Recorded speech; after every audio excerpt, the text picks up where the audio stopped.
Okay na to.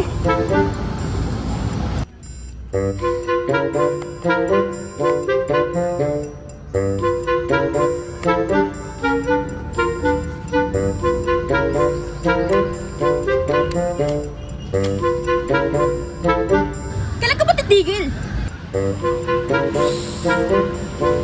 Bukas makalawa.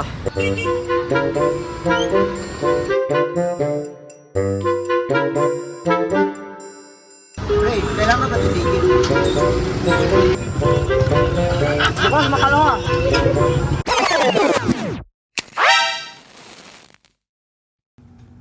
Hindi ka ba makalaya?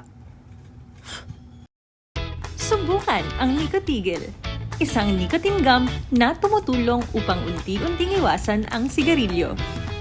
Simple lang gamitin, nguyain ng dahan-dahan tuwing nakakaramdam ng cravings. Available sa mild, regular at extra strength. Sa tulong ng Nicotigil, mas gumagaan ang pakiramdam, mas gumaganda ang kalusugan. Tigil sindi para kalusugan bumuti. Nicotigil. Mahalagang paalala, ang Nicotigil ay hindi gamot at hindi dapat gamitin panggamot sa anumang uri ng sakit.